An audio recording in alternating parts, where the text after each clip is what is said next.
watching The Huddle. We're breaking down all 6 wildcard weekend games. It's Ninja, it's Tony Farmer, it's Jason Anik. Let's continue in Sunday. We're looking at the Packers at the Philadelphia Eagles, and, there's big questions here. One of them, obviously, Jalen Hurts. He's missed a couple games with concussion and a broken finger, and we still don't definitively know if he's going to play on Sunday or not as we sit here on a Tuesday. Philly beat Green Bay in week 1, but Green Bay ran the ball quite well, 7.8 per carry in that one. It's going to be interesting to see if the Packers can keep Saquon and the talented group of Philly receivers off the field in that football game. The Christian Watson injury, devastating for Green Bay, but these Eagles are rested, Jason. What do you like here in this football game? So real quick, I just want to give you guys a stat. Favorites on the season went 145, 127, and 127 against the spread this season. So 18 games over 500. It's the second straight season favorites are profitable after a 5-year stretch where the underdogs were over 500. And I find that interesting as I lay the 4.5 with the Eagles here. I love Philly here. Interested to see what Tony has coming back. But Green Bay sort of limping in. Christian Watson probably not walking through that door. Jordan Love banged up too, but he'll play. It's a rematch we talked about yesterday from week 1 in Brazil, but Philly is primed, I believe. There's not a lot of information out there on Jalen Hurts, but he's playing. Saquon rested, right? And I love what Philly did, winning 2 straight. They win those 2 straight. They almost won the game at Washington. Kenny Pickett, Tanner McGee. I like what both of them did to sort of keep the mojo going and keep them rolling. I think Philadelphia is the class of the NFL. They were my Super Bowl pick that I gave out yesterday. Had Jalen Hurts not gotten hurt in Washington, we believe they win that game. They'd be 15-2, having won 13 straight. Eagles 9-3 against the spread in their last 12. They've covered 3 straight at home. I'm excited to watch. I'm not sure Green Bay hangs around here. Jordan Love not had his best year. Fly, Eagles, fly, baby. Yeah, it's a tough spot for the old Packers. And, the deep threat isn't going to be in the lineup there for Jordan Love. I think this game could get away from him as well. I'll get to my pick here in a moment here, Tony, but the floor is yours. What do you like in this football game? So I think that line of 4.5 is right if Jalen Hurts plays. So what I did is I bet the Packers plus 4.5. Because I think there's a chance that he doesn't play. He's still in concussion protocol, guys. He got hurt week 16. Is it that far-fetched and crazy? We've seen guys this season miss 3 or 4 games because of a concussion.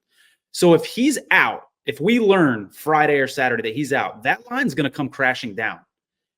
If we hear that, he's officially cleared concussion protocol, he's going to play, I think that number is already baked into, that is already baked into the number that Jalen Hurts is going to be in there. So I don't expect movement. So I feel like worst case scenario, if Jalen Hurts is playing and I don't feel good about my number before kickoff, worst case scenario, I can bet the other side. I lose a little bit of juice, right?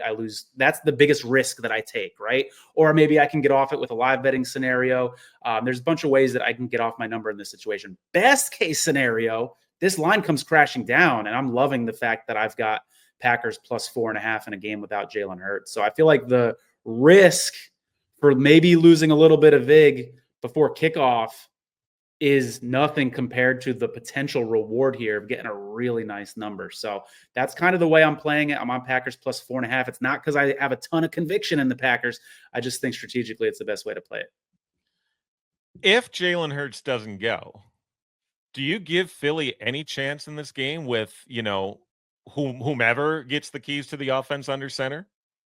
I mean, I would have to consider them a dog at this point. I mean, I think you'd have to make the Packers the favorite in that game. Yeah, but it might be a pick 'em. I definitely give them a chance. And I don't mean to interrupt, but I think they could cover the 4.5. I like what the couple quarterbacks did the last 2 weeks. It's a 53 fella roster. And what has Green Bay really shown all year? So I just, and look, I don't mean to interrupt her, but show me when Jalen Hurts doesn't talk, we could have the conversation. But I think the line clearly is indicating that he plays. And when they lose to Washington, you know that you're not going to play him the rest of the regular season potentially. So the less you divulge, the better, perhaps. I could be very wrong. Have either of you heard anything on Jalen Hurts? No, the line's indicating he plays, but the odds makers don't know. It's up to an independent neurologist at this point. You know what I'm saying? So it's and we've seen teams get a little wishy-washy. shady things happen where they let guys back in the game and stuff like that. But he's already in the protocol. He's there. Like, it's up to a doctor at this point. I feel like it's the coach has got nothing to do with it. He needs to get cleared by the doctor. And how do we know that this concussion isn't something that's going to keep him out? Unless there's been some news in the last couple hours that I haven't seen. Steve, I don't know if you have any more.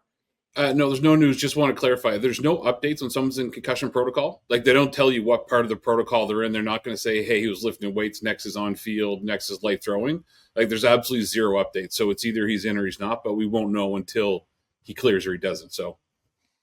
And I just am sort of guessing that they're not going to release that until the latest possible date. They might have known they were going to release that this week. They might have known that a couple days after the Washington game. So I don't know. I'm not trying to go far here, but Tony, what I would say and challenge you a little bit is, and all of you handicappers who I consider to be smarter than me and probably have a better, thicker bankroll, but the conviction in the game is what matters to me. So I have real conviction in this game right now. So if I'm not convicted on Green Bay, I wouldn't look too much on that side. Yes, could I get burned by Jalen Hurts not starting? Sure. But I could also get burned being on your side of it with that great number too.